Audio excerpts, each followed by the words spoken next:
My phone's in the red. I was almost fully charged, and this is chewing up a lot of battery. I don't have my charger with me, and I don't have a computer near me. And I know I'm next on the agenda, and my phone will die real quick. All right.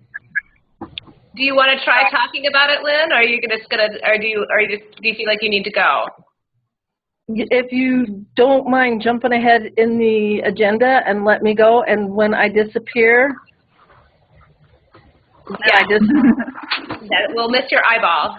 But yeah, so Lynn has shared some resources, and after she's presented, I'll show you what I've done on the Wigio. But Lynn, why don't you tell us about what you have to share?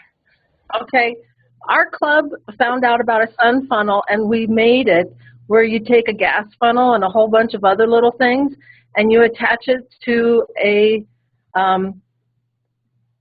your telescope, and it projects onto a piece of material.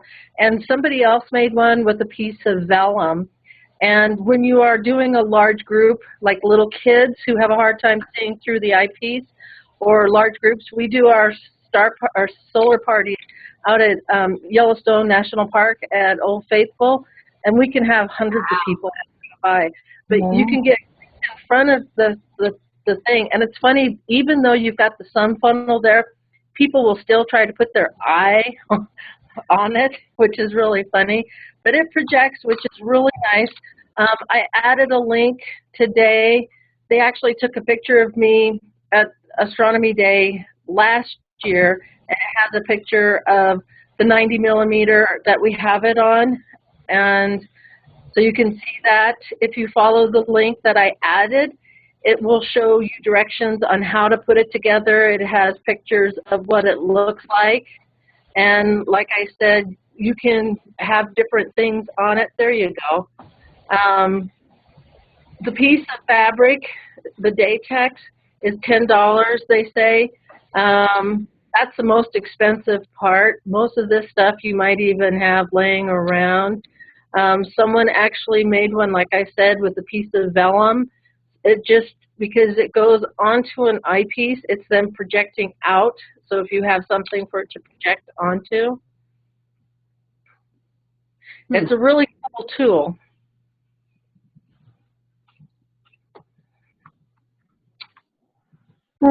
So Lynn, in terms of putting it together, about how long would you estimate it takes? Like it seems like it's fairly simple to put together. It is. It takes up an hour. The hardest part is going out and getting the materials. Oh, wow. Once you have the materials in front of you, it doesn't take, oh gosh, you got to cut the parts away and screw in the clamps. So it takes about an hour.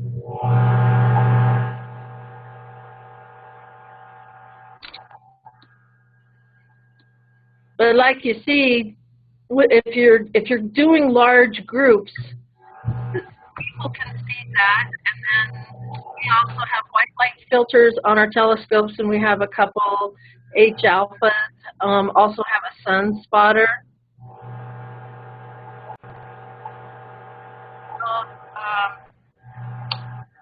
When we're in Yellowstone, after it goes by, often they'll look at that and have a little more time, and something really was going on. We've got solar flares, and they'll look through the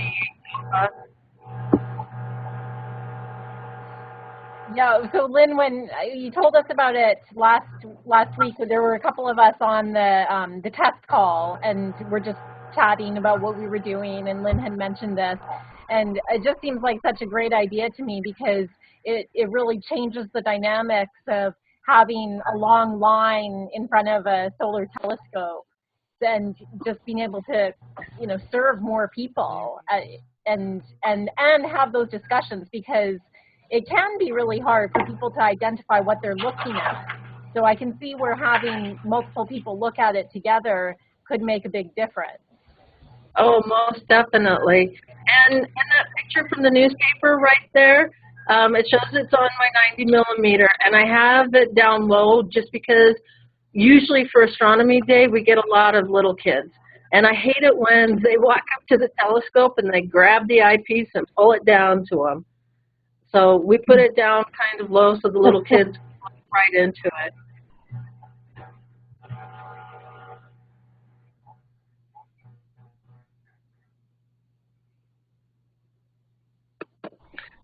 So if you have any questions, holler.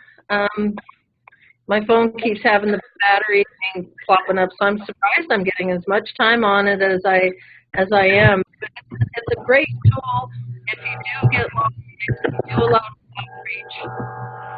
You get a lot of people gathered around. We had it at Trans.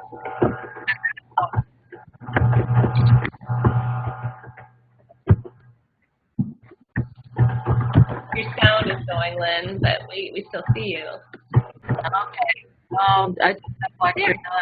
Yeah, okay. Does anybody have any questions for Lynn, or? I see somebody said about the alternative fabric, but you did address that with the vellum paper, right? Correct. And the day text, they say it cost $10. The guy who actually put ours together, he actually had some of that laying around.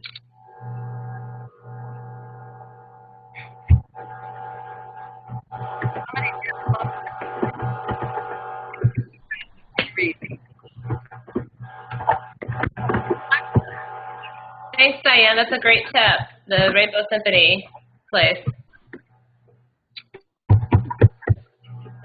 Gosh. So I'm going to sign up before my phone gets too much, and then I will see you guys later. I'm dying to see what Claire's going to talk about.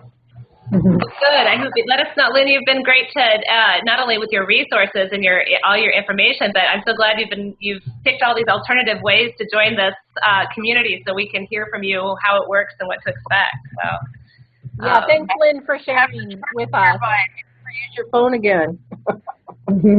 Thank you. And keep in mind that this is being recorded, so you can check it out afterwards too, so you won't miss Claire's presentation. I appreciate that. Thanks, guys. See you soon. Bye-bye. thank you so much. Bye, Lynn.